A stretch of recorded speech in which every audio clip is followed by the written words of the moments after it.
Irmãos, vamos abrir a Bíblia. O texto de hoje está lá mais uma vez em Efésios capítulo 5. Então você pode correr para lá, Efésios capítulo de número 5.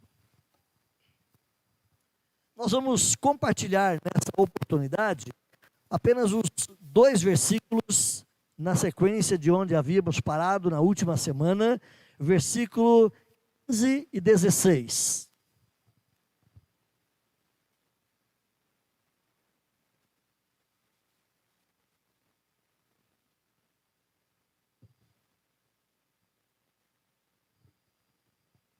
Efésios capítulo 5, versículos 15 e 16.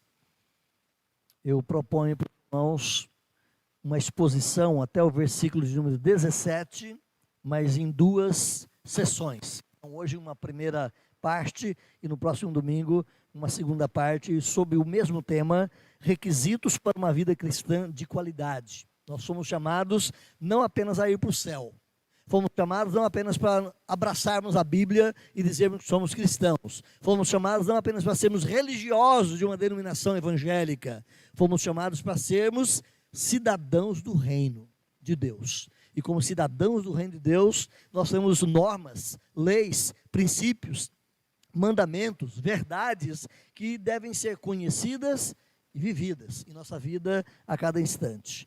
Então, eu leio com os irmãos, versículos 15 e 16, que diz: portanto, vede prudentemente como andais, não como nécios e sim como sábios, remindo o tempo, porque os dias são maus. Vamos ler mais uma vez, todos juntos?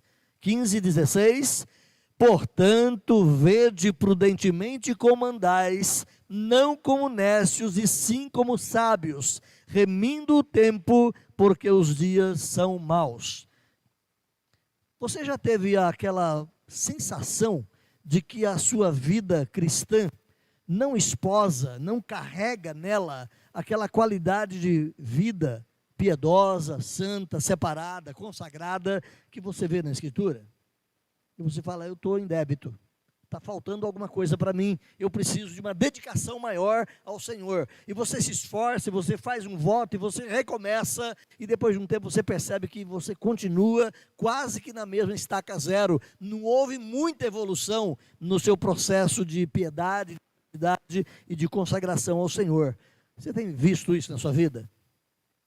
Essa é uma percepção, meus irmãos, que é estranha ao povo de Deus. É uma percepção que não é distante da realidade de muitos de nós nos dias de hoje, mas é preciso que nós lutemos com intensidade tal e com dedicação tal que nós rompamos essa barreira e que nós sejamos sim mais consagrados, mais piedosos, mais santificados e mais reconhecidos como cidadãos não desse mundo podre, não desse mundo caído, mas cidadãos do reino dos céus.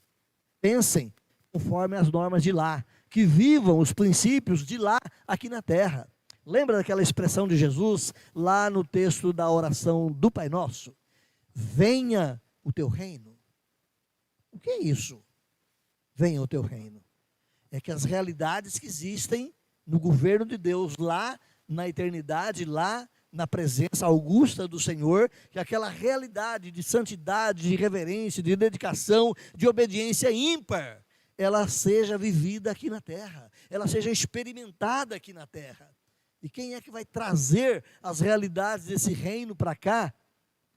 É a partir da igreja, é a partir de nós cristãos, salvos e remidos de Deus, que o reino do céu se projeta na terra, se manifesta na terra e se torna real. Mas quando nós, como cidadãos daquele reino, vivemos como cidadãos desse reino aqui, falta alguma coisa. Então nós somos chamados a trazer a realidade do reino de Deus para a realidade do reino dos homens. Transformar esse mundo, transformar o nosso ciclo de vivência na obediência dos valores de Deus. Então Paulo, meus irmãos, escreve essa carta, mais uma vez, lembrando os irmãos, enquanto ele estava preso em Roma. Paulo estava lá debaixo de autoridade impiedosa do Império Romano, detido ali, quem sabe numa masmorra, num local fétido e insalubre, mas vivendo como cidadão do reino de Deus, ensinando a igreja onde quer que ele tivesse alcance, através de cartas e contatos pessoais, com muitos que o visitavam ali, para que eles fossem realmente comprometidos com essa verdade maior da palavra. Se a gente fosse recapitular toda a carta, chegada até aqui, você vai lembrar que no capítulo 1, Paulo diz que nós somos eleitos e predestinados antes da fundação do mundo para sermos esse povo de Deus, diferente desse mundo aqui da terra. Capítulo 2, Paulo fala que Deus torna isso realidade quando nós espiritualmente estávamos mortos em nossos delitos e pecados, e através do seu Espírito Santo, Deus ressuscita cada um desses eleitos, para que agora, vivos em Cristo Jesus, eles pudessem viver de fato essa nova vida. Capítulo 3, Paulo vai dizer que nós podemos nos encher do poder de Deus para que essas realidades se tornem de fato experimentáveis na nossa vida. Capítulo 4, Paulo vai dizer que nós devemos nos afastar de toda e qualquer relação com a vida cotidiana, pregressa e caída em pecado, de forma tal que nós vivenciemos então essas verdades como um cidadão de um outro reino, neste reino. Então eu quero que você olhe mais uma vez, capítulo 4, versículo 17, porque é neste parágrafo do versículo 17 até o versículo 17 do capítulo 5, que nós temos essa expressão que Paulo nos ensina aqui: devemos andar em pureza. Olha o que ele diz no versículo 17 do capítulo 4. Isso, portanto, digo no Senhor testifico, que não mais andeis como também andam os gentios, na vaidade dos seus próprios pensamentos, obscurecidos de entendimento, alheios à vida de Deus, por causa da ignorância em que vivem, pela dureza do seu coração, se tornaram insensíveis, rebeldes perante o Senhor. Mas se você volta uma página atrás, no capítulo 2, e você vai olhar então no versículo 3, quando Paulo diz, entre os quais... Ou seja, esses gentios, pagãos e ímpios, entre eles também todos nós andamos outrora. Ou seja, a vida pecaminosa, devassa e perdida que há lá fora, cada um de nós também a experimentamos. Num grau maior ou num grau menor, como nós dissemos na última preleção, de repente aqueles que nasceram no âmbito ou no seio da igreja evangélica foram criados com uma educação cristã desde a mais tenra idade e talvez nunca experimentaram a devassidão do mundo lá fora. Mas não podemos esquecer que eles nasceram tão pecadores e tão culpados e tão perdidos quanto aqueles que lá fora também estão. Então aquele que nasce na igreja cristã, ele não é salvo apenas por ser filho de uma família cristã. Ele precisa também passar pela conversão, pelo novo nascimento. E Paulo vai dizer então aqui no versículo 3 do capítulo 2, que entre aqueles perdidos, nós também o fomos. Que entre aqueles culpados perante Deus, nós também o éramos. Mas Deus, versículo 4, rico em misericórdia, por causa do grande amor com que nos amou, e estando nós mortos em delitos e pecados, Ele nos deu vida, nos ressuscitou e nos fez assentar em lugares celestiais. Então o cristão agora ele pertence ao reino dos céus. O reino da terra não pode ditar as regras sobre ele. Os procedimentos e condutas não são as que a nossa sociedade institui e passa, mas a conduta e os procedimentos do cidadão do reino dos céus, mais uma vez, são os princípios exarados na Escritura. Então, quero compartilhar com os irmãos nessa noite, queridos, esse tema, requisitos para uma vida cristã de qualidade, essa primeira parte, versículos 15 e 16, aqui no capítulo 5 de Efésios. Versículo 15, aliás, eu quero colocar a primeira proposição aqui. Então, a primeira proposição que eu coloco, o requisito número 1, é andar como sábio e não como nécio. Então, requisitos para um viver de qualidade: andar como sábio e não como nécio. O versículo 15, se você volta lá no capítulo 5, versículo 15, ele tem o seu início com uma conjunção conclusiva. De novo, Paulo usa esse recurso literário, e essa conjunção conclusiva leva Paulo, de fato, a concluir a partir do que ele dissera nos versículos 5 a 14.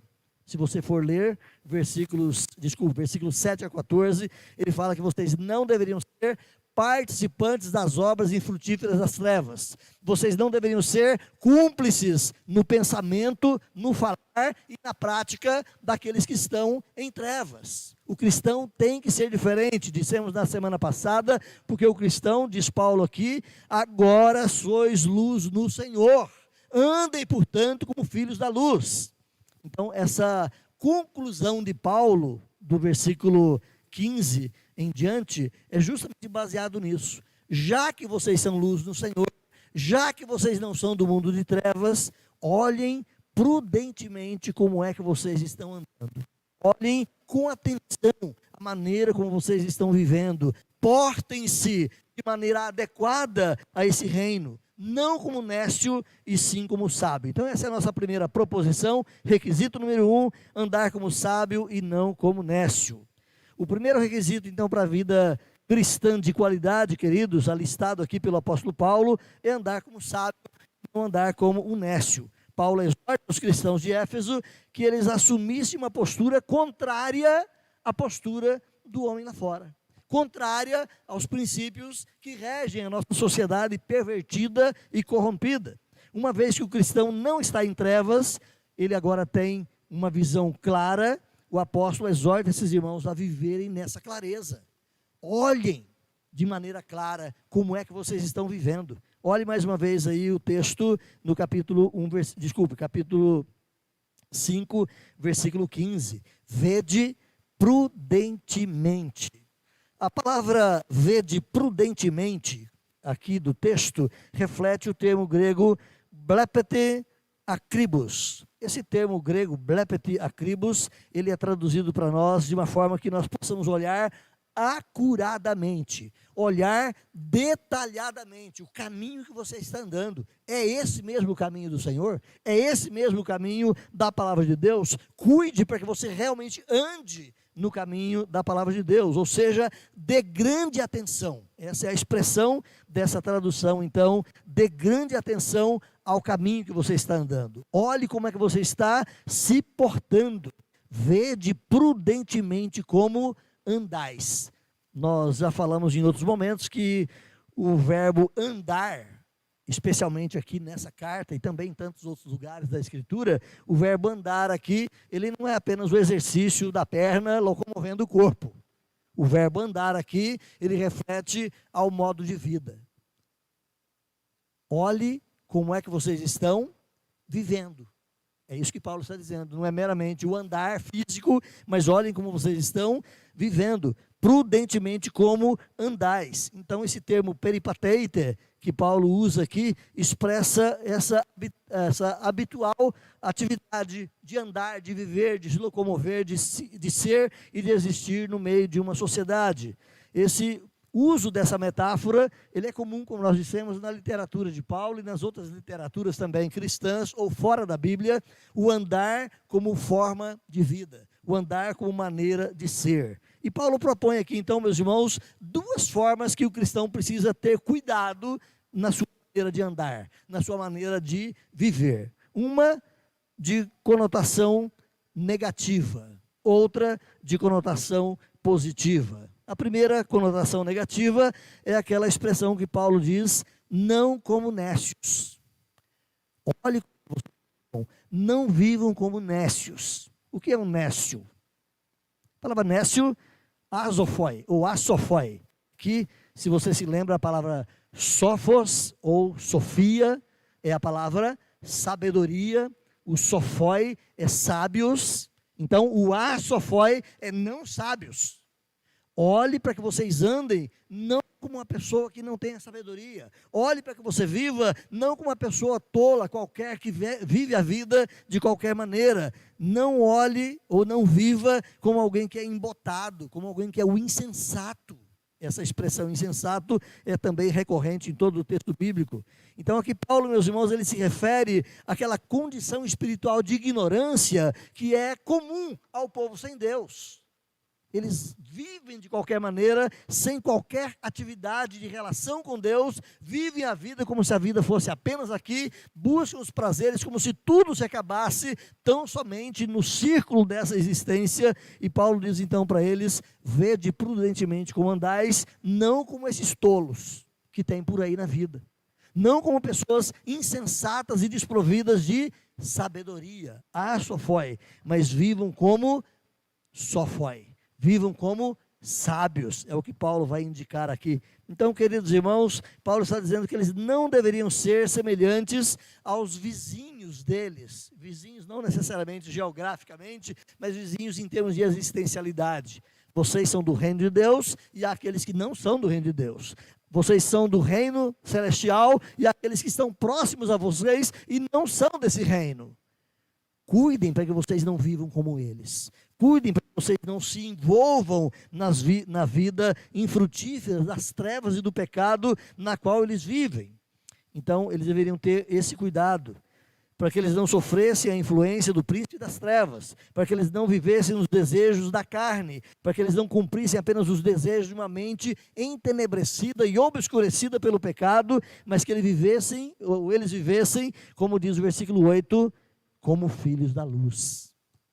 Abram a mente de vocês, entendam que vocês não pertencem a esse mundo caído, mas vocês são filhos da luz. Vivam, portanto, dessa maneira, não como tolos, mas vivam como sábios. Então, se a primeira advertência ela tem uma característica negativa, não como tolos, não como nécios, Paulo reforça uma atividade positiva dizendo: vivam como sábios. Então, a palavra sofoi, que vai aparecer aqui, é o sábio, aquele que tem visão espiritual, aquele que agora tem compreensão da vida a partir dos princípios de Deus. Esse termo vai indicar, meus irmãos, aqueles que foram iluminados pelo Espírito Santo, aqueles que tiveram a capacidade de ter os seus olhos abertos, de terem discernimento das realidades espirituais. E Paulo então vincula exatamente essa ideia: vocês eram das trevas, mas agora vocês são da luz. Então vivam com os olhos abertos, vivam com a compreensão certa, não permita que as trevas desse mundo surgem ou atrapalhem a visão de vocês, mas vivam sempre na luz do Senhor. Então, viver no pecado, dizer de Paulo, em todo o contexto dessa carta, é demonstração de loucura.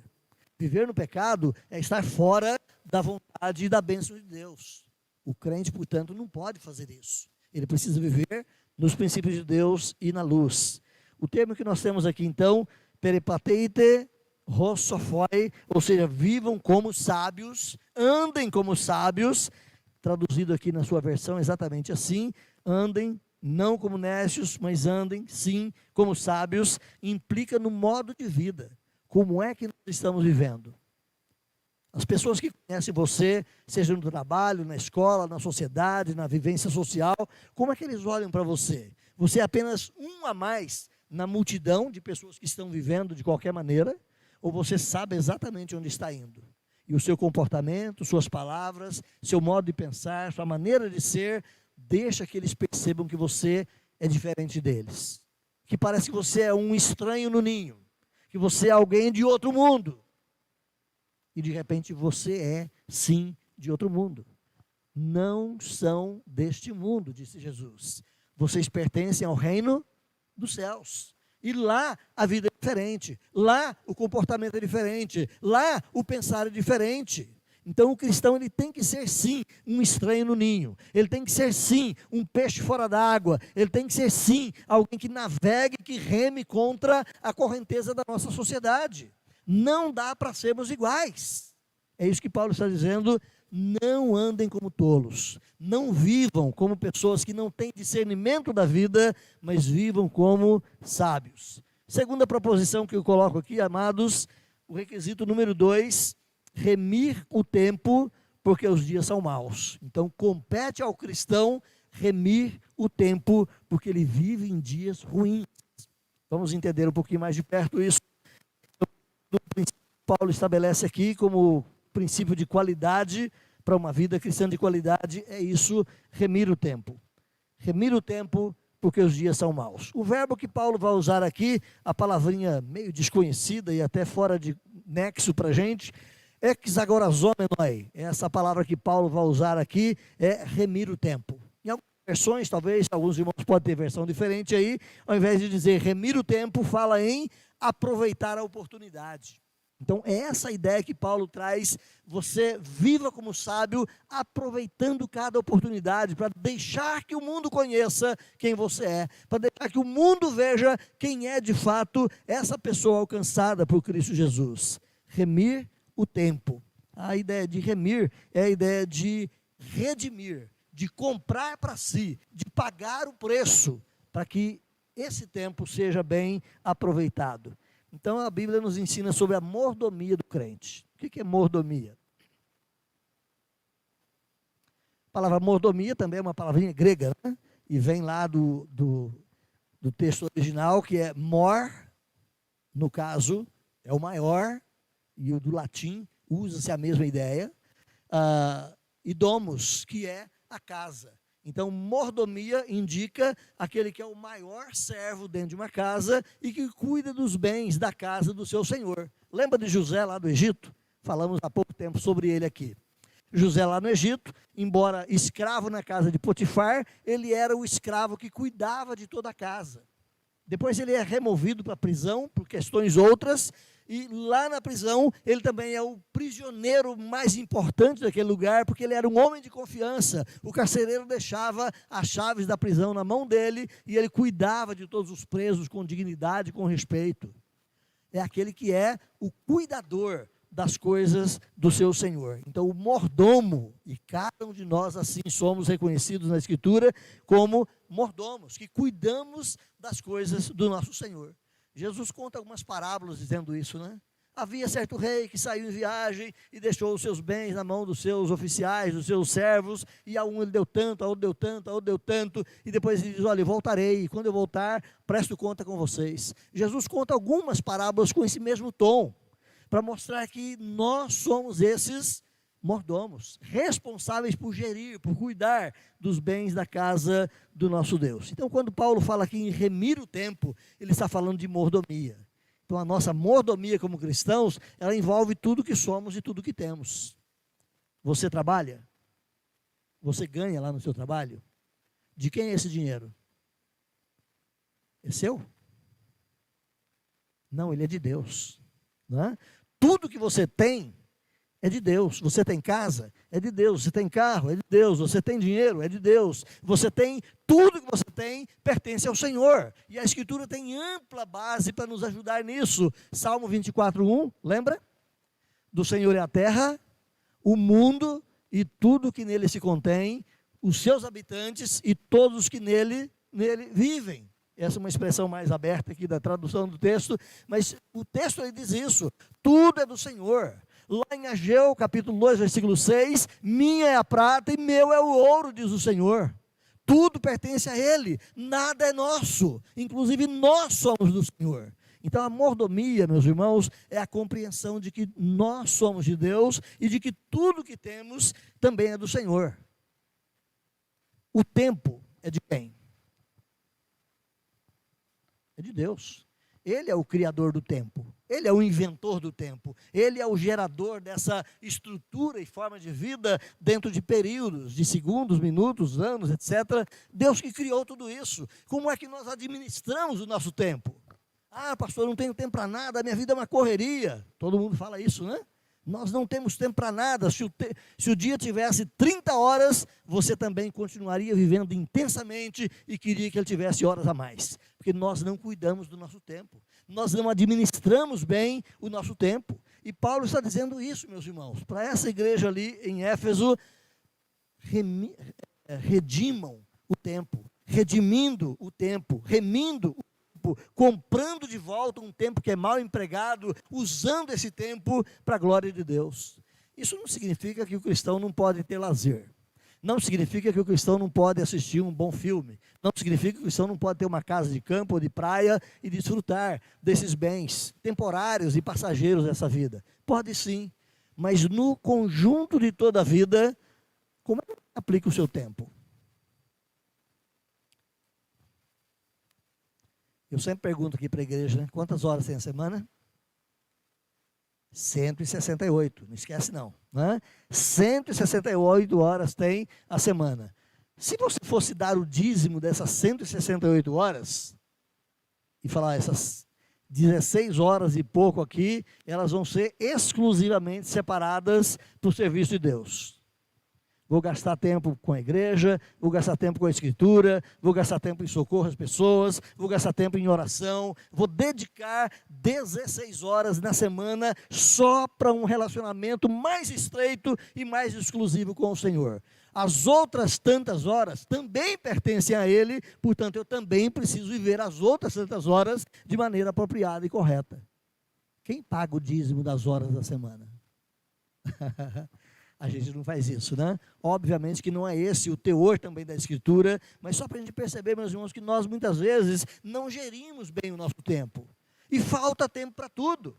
Falta tempo para a Escritura, falta tempo para a leitura bíblica, falta tempo para a meditação, falta tempo para buscar mais conhecimento, falta tempo para uma vida de oração diante do Senhor, falta tempo para visitação aos irmãos, falta tempo para uma dedicação maior às pessoas que estão carentes de ouvir o Evangelho, porque nós não administramos bem o nosso tempo. Então, Paulo está dizendo que nós devemos gerir bem o nosso tempo. Os dias são corrompidos, os dias são maus. Isso que Paulo está colocando aqui para aquela igreja. A palavrinha tempo aqui, ela é diferente da palavrinha tempo do relógio. Como que é o tempo do relógio?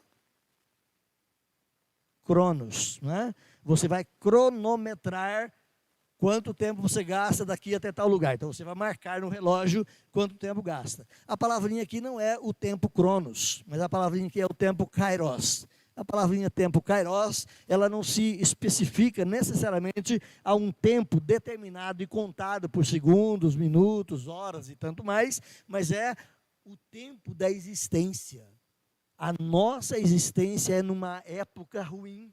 A nossa existência é num conjunto de vivências pervertidas e corruptas. E o crente, portanto, ele deve aproveitar esse tempo dentro dessa filosofia e dentro desse pensamento cristão de que ele é habitante de um outro mundo, de que ele pertence a Deus. Então, o termo remindo o tempo, quando ela pode ser traduzida aqui por oportunidade, só para lembrar essa possível tradução, remindo o tempo ou aproveitando as oportunidades, você vai lembrar, portanto, que o termo oportunidade vem do latim e tem uma ligação com o porto aqui de Santos, né?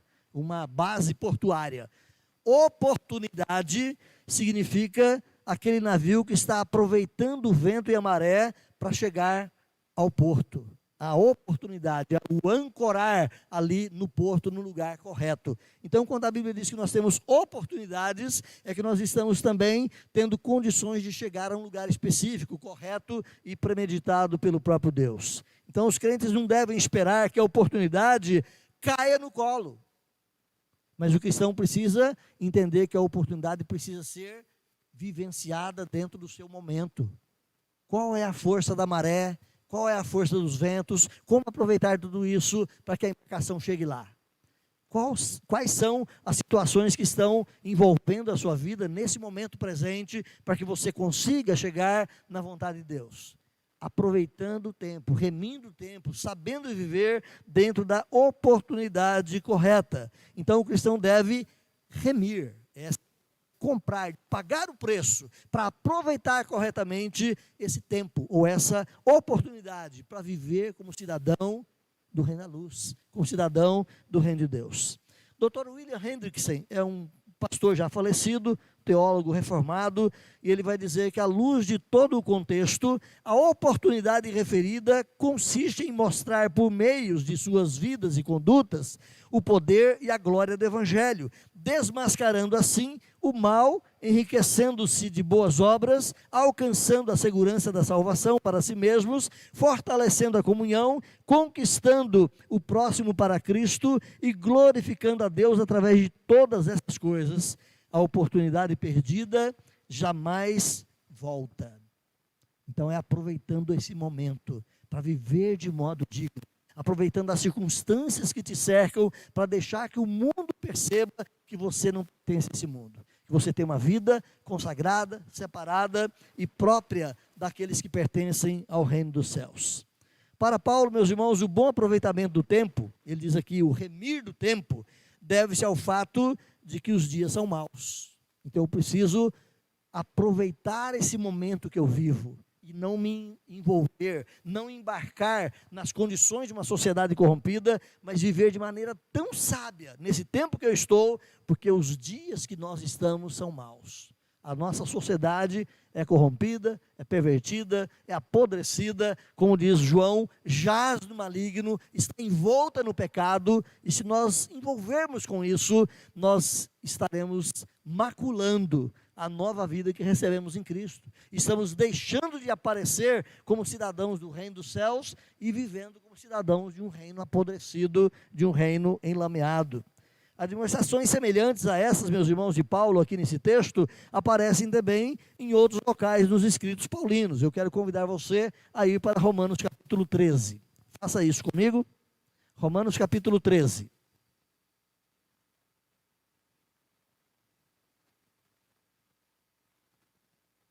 Romanos 13, versículos 11 a 14. Preste atenção nas palavras de Paulo nesse texto que diz assim: e digo isto a vós outros que conheceis o tempo. Olha só, o tempo aqui não é o período de 24 horas, não é um período de 6 meses, não é um período de um ano, mas o tempo existencial no qual estamos. Eu digo isso a vocês que agora conhecem o tempo, têm aberto os seus olhos e conhecem as realidades.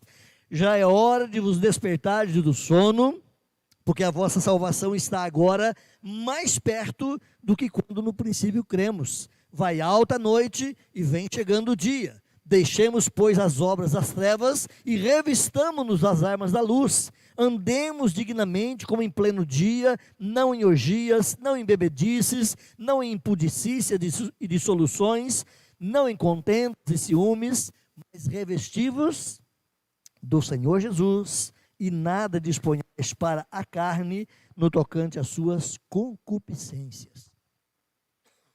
Paulo está falando aqui, queridos, a mesma coisa que ele disse em Éfeso. Vocês conhecem o tempo, vocês são filhos da luz, não andem como eles, não andem nas trevas, não andem nas orgias, não andem na impudicícia, não andem na impureza, não andem na cobiça, não andem na conversação torpe, não andem usando palavras vãs, não andem em chocarrices, não andem como incontinentes, não andem como impuros, não andem como avarentos. Paulo tinha dito tudo isso aqui nos versículos 3 a 5. Vocês são diferentes, não andem nisso. E o que Paulo diz aos romanos, praticamente o mesmo assunto. Vocês conhecem o tempo, vocês sabem as verdades, portanto, fujam desse tempo mau, fujam dessa qualidade de vida pervertida e caída no pecado. Mas tem um outro texto que eu quero que você olhe. 1 Coríntios capítulo 7. Vai lá comigo. 1 Coríntios capítulo 7, versos 29 a 31. 1 Coríntios, capítulo 7, versos 29 a 31, que diz assim: isto, porém, vos digo, irmãos, o tempo se abrevia. O que resta é que não só os casados sejam como se não o fossem, mas que também os que choram, como se não chorassem. Os que se alegram, como se não se alegrassem. Os que compram, como se não nada possuíssem. Os que se utilizam do mundo, como se dele não usassem. Porque a aparência desse mundo passa. Não é? Paulo está dizendo o que com isso? O tempo é rápido. Esse modus vivendi desse mundo caído está evaporando, está indo para o seu final, está indo para o seu colapso. Mas vocês são diferentes, vivam de maneira diferente. Um terceiro texto, Colossenses 4:5. Corre lá comigo, Colossenses 4:5. Paulo diz assim nesse texto: portai-vos com sabedoria para com os que são de fora, aproveitai as oportunidades. Aproveitar as oportunidades é remir o tempo.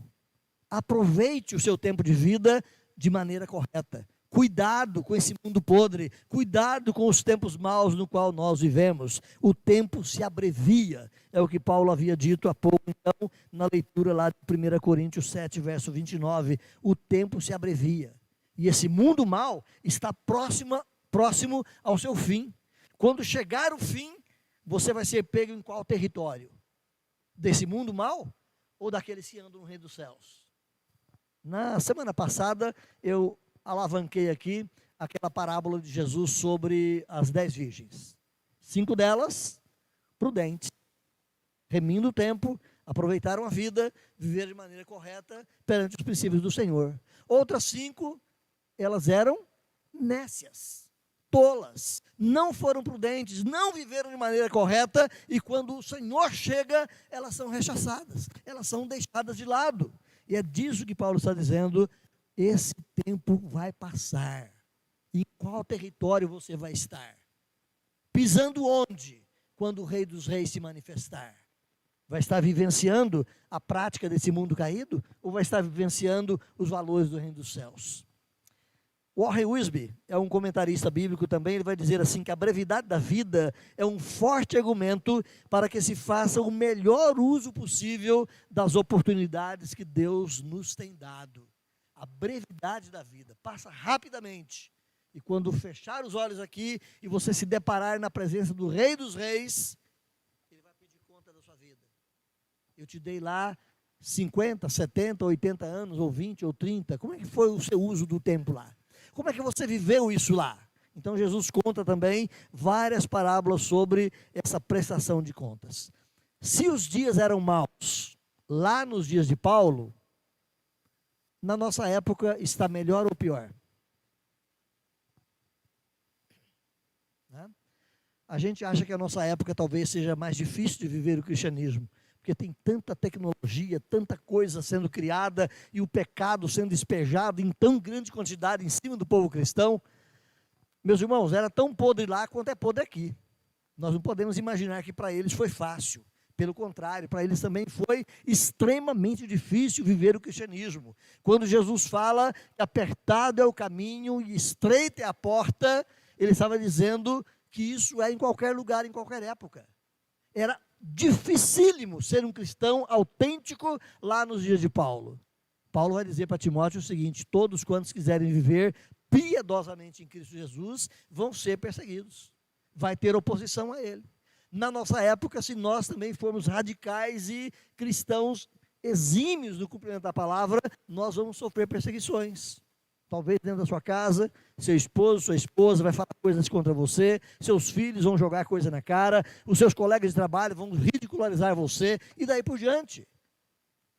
Tanto foi difícil lá, quanto é difícil cá. Tanto eram difíceis os tempos daquela época, quanto são difíceis também os tempos da nossa época. Eram tão maus os dias de lá, e assim também tão maus os dias da nossa época. Então, meus irmãos, não podemos achar que para eles foi fácil. Eles conseguiram porque eles eram homens especiais. Não, eles eram homens igual a mim, igual a você.